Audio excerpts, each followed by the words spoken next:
नमस्कार मंडळी, तर मी राशी माझ्या यूट्यूब चॅनलमध्ये तुम्हा सर्वांचे स्वागत करते. महिला दिनाच्या सर्वांना खूप साऱ्या शुभेच्छा.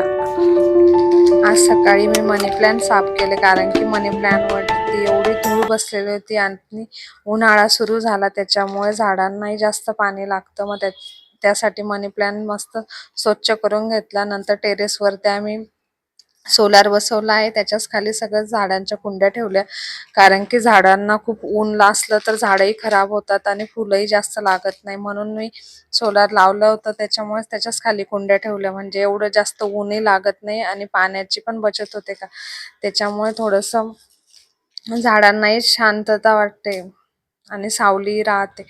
नंतर मला देवपूजा करायची होती, म्हणून मी स्लॅबवरती आज गुलाबाला फुलं आलेले होते, म्हणून फुलंही घेऊन आली आणि मी नवीन देवघर घेतले, त्याची स्थापना केली होती. नवीन देवघर असल्यामुळे पूजेला पण खूप मस्त उल्हास होता, कारण की नवीन देवघरामध्ये मूर्त्याही खूप छान दिसत होत्या, फ्रेश आणि प्रसन्न वाटत होतं. सकाळी सकाळी पूजा झाली म्हणजे देवघर पण खूप छान वाटतं आणि धूप जसं पुढे घरामध्ये वावरत असतं तसं घरामध्ये प्रसन्नता वाढत राहते. आणि याही वेळेस माझ्या जेव्हा मी नारळ ठेवलेला होता मंगल कलशाचा, त्याला कोंब आलेला आहे.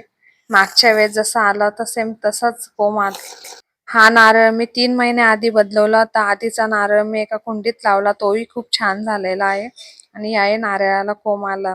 घरामध्ये मस्त वाटत होतं मला, कारण की माझ्या प्रत्येक नारळाला कोंब येतो आहे, म्हणजे कुलदैवतेचे आपल्याला आशीर्वाद मिळतो असा एक समज आपला असतो आणि प्रसन्नता वाटते की आपण केलेली जी पूजा असते ती देवापर्यंत पोहोचते. चला बाय. आजचा व्हिडिओ तुम्हाला